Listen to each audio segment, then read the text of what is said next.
Okay, let's face it. You walk down the supplement aisle, you scroll online, you hear about the latest injection. It feels like everyone's hunting for that quick fix for weight That loss. magic bullet, right? The one Yeah. that just makes it disappear without any real effort. Exactly. It's just so much noise out there in the wellness world. It really is. But what if we could actually cut through all that? Mhm. Get down to the real scientific truth about how weight loss actually works. That's what we're aiming for today. We've gone through a whole pile of research, practical guides, psychological studies, everything. We're calling our compiled source material No Shortcuts to Weight Loss. And the mission for this deep dive. It's really to unpack the absolute core principle behind losing weight and, maybe even more crucial, keeping it off long term. So we're looking at the science, obviously, but also the strategies that work. Yes, and the psychology behind it, which is huge. Mm. Even how our society and environment play a part, and what's actually happening inside our bodies during the process. Okay, so if you're ready to get past the hype and really grasp what matters for your own health journey, well, stick around. Let's dive in. All right, let's get right to the heart of it. If you strip away all the fad diets, the marketing, the pills, what is the single undisputed scientific bedrock of losing body fat, according to these sources? It really boils down to one simple but often, let's say, overcomplicated concept: a calorie deficit. A calorie deficit. Sounds simple. It sounds simple, and biologically, it is the mechanism. To lose weight consistently over time, you absolutely have to use more energy, more calories than you consume. There's no way around that fundamental truth. Right. It's like an energy budget you mentioned. Exactly. Think about it like that. Your body burns calories just existing, breathing, thinking that's your base metabolic rate, plus whatever you burn through moving around. That's your calories out. And calories in is simply food and drink. Right. So if in equals out, your weight holds steady. If in is consistently less than out, your body needs to find that missing energy somewhere. Which is where stored body fat comes in. Precisely. It taps into those reserves, and you lose weight. And of course, if in is more than out, the extra energy gets stored, mostly as fat, Yep. you gain weight. And this isn't just like a helpful guideline, it's physics, right? It is. It's tied directly to the first law of thermodynamics. Energy can't be created or destroyed, only converted. Excess energy consumed has to go somewhere it's stored. A deficit forces the body to convert stored energy, fat, into usable energy. Okay. And the sources, like the Mayo Clinic, they put a number on this, don't they? Something like 3,500 calories? Yeah, that's a common figure used. Yeah. A cumulative deficit of roughly 3,500 calories is estimated to lead to the loss of about 1 pound of body fat. Roughly. It's an approximation, yeah, because individual bodies vary, but it gives you a sense of scale. It highlights that this isn't about one day of extreme dieting, it's about consistent effort over time. Right. So the science, the math, it's pretty clear. But the doing, that seems to be where things get complicated for people. If the deficit is the only way, how do you actually achieve that safely, effectively, without resorting to extremes? That's the million-dollar question, isn't it? And the key word there is sustainably. It's not about starvation diets or punishing exercise regimes. The sources really emphasize moderate, consistent changes. Okay. There are essentially two main levers you can pull, and honestly, they work best when you pull them together. Lever one. Managing your calorie intake through nutrition. A good starting point is getting a handle on your TDEE, your total daily energy expenditure. Right. How many calories you burn in a typical day? Exactly. Activity level, metabolism, all that. There are decent online calculators that give you an estimate. Then you aim for a moderate daily deficit below that TDEE. And moderate means? Generally, the sources suggest something in the range of 300 to maybe 750 calories less per day. That usually translates to a safe and steady loss of about half a pound to maybe 1.5 pounds a week. Manageable. And it's not just how many calories, but where they come from, right? That matters hugely. Massively. You want to focus on nutrient-dense foods. Foods that give you the most nutritional bang for your calorie buck. Like vegetables, lean protein. Exactly. Vegetables and fruits give you volume, fiber, vitamins for relatively few calories. Lean protein is critical. It's very filling, helps you feel satisfied, and really importantly, helps preserve your muscle mass while you're losing fat. We'll come back to why muscle mass is so key. We will. And whole grains for sustained energy and fiber, healthy fats for hormones and nutrient absorption. It's about fueling your body well within that deficit. And avoiding the empty stuff. Right. Things like sugary drinks, refined carbs, highly processed snacks. They give you calories but very little nutrition, and they often don't fill you up, making it really easy to overshoot your calorie target without even realizing it. Okay, so that's controlling intake. Lever number two is increasing output, right? Movement. Correct. Increasing the calories outside of the equation. Regular physical activity is key. Like cardio, running, biking. Yep, aerobic exercise like walking, jogging, cycling, swimming, those burn calories directly during the activity. But just as important, maybe even more so for long-term success, is resistance training. Lifting weights, body weight exercises. Yes, strength training. It might not burn as many calories in the moment as, say, a long run, but its real benefit is in building or at least preserving lean muscle mass while you're in that calorie deficit. And why is holding on to muscle so important when you're trying to lose fat? Because muscle tissue is metabolically active. It burns more calories at rest than fat tissue does. So the more muscle you have or maintain, the higher your basal metabolic rate, your BMR, tends to stay. So it helps keep your metabolism from tanking as you lose weight. Exactly. It helps counteract some of that natural metabolic slowdown that can happen. And beyond formal workouts, don't underestimate NEAT. Neat. Non-exercise activity thermogenesis. Basically, all the movement you do that isn't structured exercise. Taking the stairs, fidgeting, walking while you're on the phone, standing instead of sitting. It all adds up surprisingly quickly throughout the day. So the best approach, the most sustainable one based on the sources, isn't extreme dieting or extreme exercise, but kind of a blend. Absolutely. Creating a moderate deficit by, say, slightly reducing your food intake and slightly increasing your daily activity levels, that tends to be much easier to stick with long term. Makes sense. Less deprivation, less exhaustion. Precisely. It avoids that feeling of being completely overwhelmed or miserable, and it really sets the stage for building lasting habits, which is what this is all about. Okay, so the science is clear. The methods seem pretty logical. Combine diet and exercise for a moderate deficit. But, and this is the big but, if it were that simple, everyone would do it easily. Why is it so notoriously hard for so many people to actually stick with it and critically keep the weight off? Yes. This is where we get beyond the simple physics and into the messy, complex reality of being human. Sustaining weight loss isn't just about a diet plan you follow for 3 months. It's a lifestyle change. It's fundamentally about building a different lifestyle, one built on habits and routines that become your new normal, not something you're forcing temporarily. Like what kinds of habits? Things like having consistent meal patterns, making physical activity a non-negotiable part of your week, finding healthy ways to cope with stress, because stress is a huge trigger for many people to abandon their plans. Right, emotional eating. Definitely. Plus, prioritizing good sleep, staying hydrated, maybe keeping track of your progress in a way that motivates you rather than discourages you. It's this web of consistent behaviors that prevents that rebound effect you see when people stop a super restrictive diet. And the sources dig deep into the mind's role in all this, don't they? The psychology seems critical. Oh, it's absolutely central. Concepts from CBT, cognitive behavioral theory, are incredibly useful here. CBT, how does that apply? Well, CBT is all about the link between our thoughts, our feelings, and our actions. So you might have a thought like, I had a terrible day, I deserve this entire pizza. That thought triggers feelings, maybe relief or justification, which then leads to the behavior eating the pizza, which ultimately might sabotage your longer-term goals. So CBT helps you catch those thoughts, challenge them. Exactly. It helps you identify those unhelpful automatic thoughts or emotional triggers. It teaches you skills to question them, to reframe them, and to choose a different response. Maybe it's, okay, I'm stressed, but eating this won't actually solve the problem. What's a healthier way I can unwind? Replacing negative self-talk, too, I imagine. I always fail at this. Yes. Replacing that with more realistic, compassionate self-talk. And the research reference shows that adding these CBT techniques really does improve people's ability to maintain weight loss long term. Then there's another theory mentioned, self-determination theory, SDT. Right. SDT looks at our core psychological needs, what truly motivates us from within.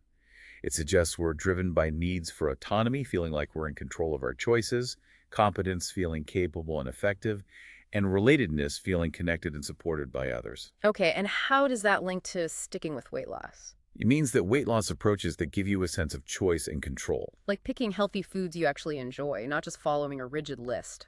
Exactly. Approaches that help you build skills and confidence, maybe learning to cook healthy meals, mastering exercise form, and those that connect you with support, whether it's friends, family, or a group, those are far more likely to tap into your intrinsic motivation. Doing it because you want to, for your own reasons, not just because someone told you to. Precisely, which leads to the whole discipline versus motivation thing. Right. Motivation gets you started, but it fades. Discipline keeps you going. That's the core idea. That initial burst of enthusiasm is great, but it's rarely enough for the long haul. Discipline is about building the habit of showing up, making the healthier choice, even when you don't feel motivated. And that discipline is easier when it connects to something deeper. Yes, when it's fueled by that intrinsic motivation, wanting better health, more energy, feeling confident, rather than just external rewards like fitting into certain clothes, which might lose their power over time. There was a quote in the source material that really hit me on this point from Brendan Burchard. Something like, saying I can't resist is often a way of asking for permission to act irresponsibly.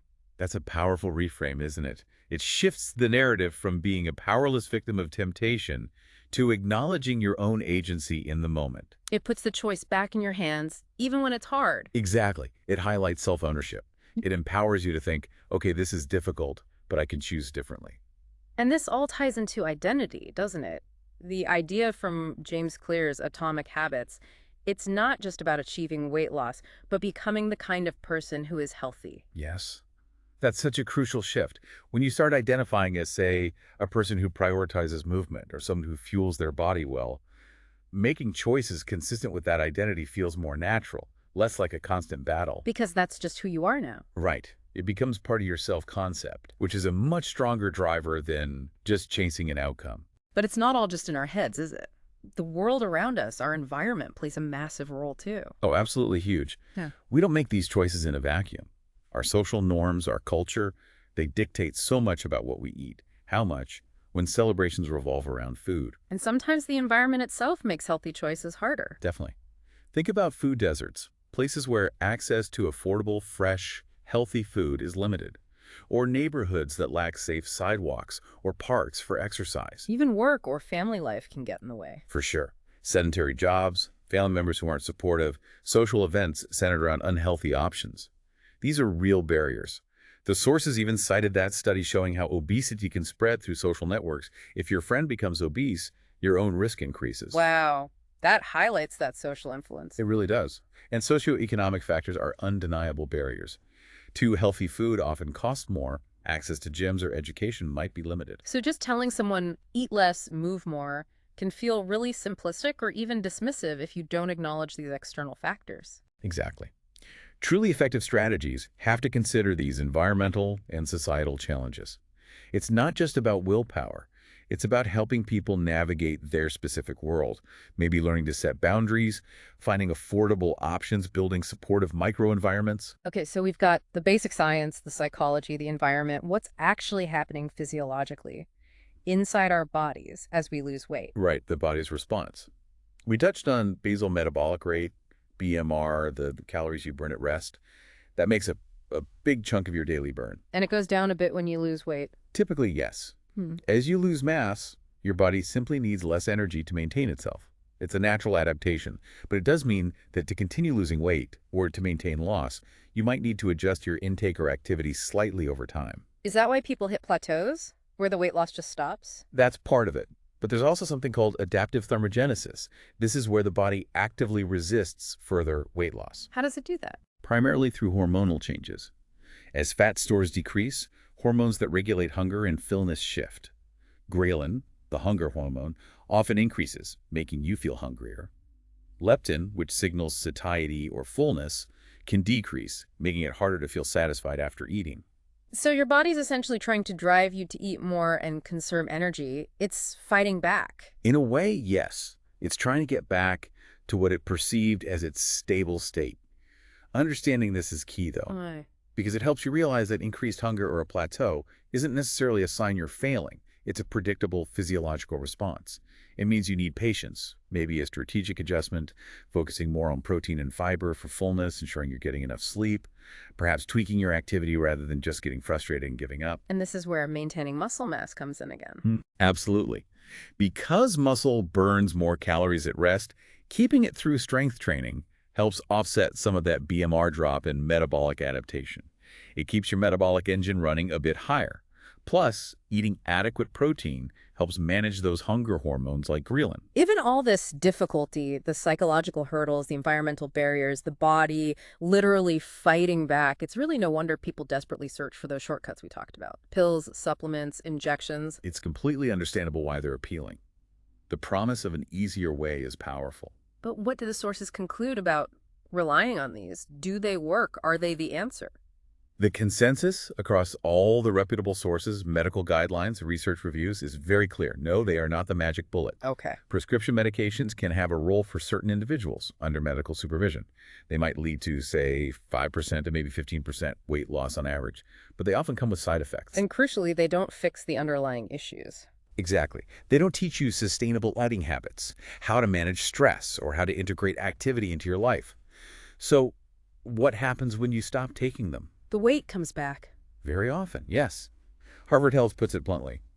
Most people regain the weight within months, unless they've also made and maintained those fundamental lifestyle changes. The pills don't replace the work. And then there's the whole world of over-the-counter supplements. Which is even murkier. Many make completely unsubstantiated claims, boost metabolism, burn fat while you sleep. Often they contain ineffective ingredients, or worse, potentially dangerous ones that aren't even listed properly. The FDA regularly warns about tainted products. So relying on those is risky and likely ineffective. Extremely risky. The crucial takeaway from the CDC, NIH, American Heart Association guidelines is that medications, when appropriate, are meant to be adjuncts, tools to supplement comprehensive lifestyle changes, not replace them. And the evidence really bears this out, according to the source material. It does. That big JAMA meta-analysis on semaglutide, for instance. Yes, significant weight loss while people were taking it. But 2/3 regained most of it within a year after stopping, specifically if they hadn't locked in those lifestyle habits. And the famous Biggest Loser study. A stark example. Dramatic initial results through extreme methods, but followed by significant weight regain and, worryingly, persistent metabolic slowdown for many participants years later. It highlighted the sustainability problem. So what does work long-term based on those who succeed? Look at the National Weight Control Registry. Thousands of people who've lost significant weight and kept it off for years. Their strategies. High levels of regular physical activity, often about an hour a day. Consistent eating patterns, not skipping meals. Frequent self-monitoring, like weighing themselves regularly. And notably, very few rely on medications long-term. It comes back to ingrained habits. No shortcuts, just consistency. That's the recurring theme. So if there's no magic pill, what does this actually look like day to day for someone trying to implement this? The sources had some relatable examples. They did, and they weren't extreme. Think of Anna, the sedentary office worker. She didn't do anything drastic. She just swapped her usual takeout lunch for a healthier meal she prepped and started using half her lunch break for a brisk walk most days. Simple changes. Simple, consistent changes. That created a moderate deficit. And over 12 weeks, she steadily lost 12 pounds. No drama, just progress. And the other example, David. David was pre-diabetic, more motivated by health concerns. He added strength training a few times a week, focused on bumping up his protein and vegetable intake at meals, which naturally helped him feel fuller and eat less overall without meticulous calorie counting. So he created his deficit through smarter food choices and more activity. Exactly. He lost 25 pounds over 6 months, and importantly, his blood sugar levels improved significantly.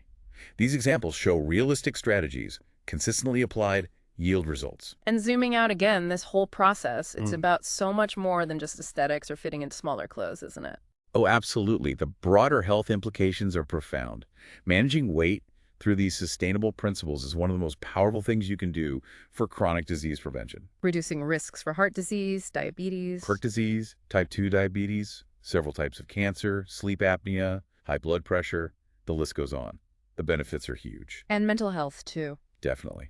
Achieving health goals, feeling more energetic and capable. It often leads to improved self-esteem, reduced anxiety and depression symptoms. Plus, thinking long-term, maintaining a healthy weight is crucial for healthy aging, protecting joints, maintaining mobility and independence. So managing calories effectively is really a foundation for overall quality of life. It truly is, far beyond just the number on the scale. Okay, so if we accept the no shortcuts mantra, what is the realistic, informed path forward? The source material actually lays out a kind of phased approach, which seems helpful. Yes, it breaks it down into a logical progression. Phase one is essentially preparation and mindset. Getting ready. Exactly. Setting clear, achievable goals. SMART goals are great for this. Getting your starting point, weigh yourself, maybe take measurements. It could also be really insightful to track your current habits for a few days. Just honestly see where you are with food and activity. And calculating your TDEE and target deficit. Right. Doing that initial math to have a target in mind. That's phase one. Then phase two is the active weight loss phase. This is where the deficit happens. This is where you consistently implement that moderate calorie deficit, aiming for that steady, sustainable loss of, say, 1-2 pounds a week. You're focusing on nutrient-dense foods, balanced meals, sticking to your exercise plan, cardio, strength, NEAT. And the behavioral pieces are key here, too. Crucial. Things like tracking your intake and activity, staying hydrated, prioritizing sleep 7-9 hours is often recommended, planning meals ahead, practicing mindful eating. These support the deficit. Okay, then phase 3. That's the maintenance part. Yes, the transition to maintenance. This is often overlooked, but it's vital. As you get close to your goal weight, you don't just stop everything. You gradually, slowly increase your calories back up until your weight stabilizes at your new maintenance level. So you find your new energy balance. Exactly. The focus shifts from actively losing to solidifying those healthy habits for the long term. Keep exercising. Maybe check your weight periodically once or twice a month just to stay aware. And have a plan for if things drift slightly, know how to implement a small deficit again to recalibrate if needed. And what are those absolute core habits for lifelong maintenance, the things the successful people in the registry do? It boils down to making the healthy choices the default. Eating mostly whole foods, cooking at home often, daily physical activity becomes non-negotiable, having solid stress management techniques, some form of accountability, even just self-monitoring, and importantly, flexibility. The 80-20 rule idea. Something like that. Perfection isn't the goal. Aiming for healthy choices most of the time allows room for life celebrations and treats without completely derailing things. Consistency over perfection. The final piece, it seems, running through all of this, is commitment. It takes sticking with it. It absolutely does. Discipline and follow-through are essential. And understanding why people struggle helps. Often it's unrealistic expectations. I should lose 10 pounds this week. Not having strategies for emotional eating, or just impatience with the gradual process. And that connects back to mindset, doesn't it? Believing change is possible. Yes, Carol Dweck's growth mindset is so relevant here. Believing you can learn new habits, that you can handle setbacks. Seeing a slip-up not as proof you're a failure, but as data, okay, that didn't work, what can I learn? How can I approach this differently next time? It really does all weave together, the fundamental science of the calorie deficit, but then layering on the psychology, the environment, the physiology, and the sheer need for consistent, committed action. Exactly. There's no magic trick, no shortcut that bypasses that complexity. True, sustainable weight management comes from understanding and applying that core principle within the context of your whole life. It's about building a skill set for life, not just following a temporary diet. Precisely. It's about informed choices, consistency, self-awareness, and patience. For anyone listening who wants to dig deeper into these specific concepts or the research, no shortcuts to weight loss pulled from many great sources. Yes, things like the Mayo Clinic and NIDDK guides on energy balance, the CDC and NIH resources on healthy weight, research on CBT for obesity, self-determination theory, the physiology from Hall et al., insights on long-term maintenance from the National Weight Control Registry and Wing and Phelan, and of course work on habits and mindset like Atomic Habits and Mindset, plus specifics on medications from places like Harvard Health and key clinical trials. There's a lot out there if you want specifics. So as we wrap up this deep dive, maybe a final thought for you, the listener. Forget the quick fixes for a moment. What's just one small, consistent step you could take starting today that aligns with becoming that person who prioritizes long-term health? Not a massive overhaul, just one thing. That's a great place to start. Thank you for joining us on this exploration. We hope it helps cut through some of the noise and focus on what truly matters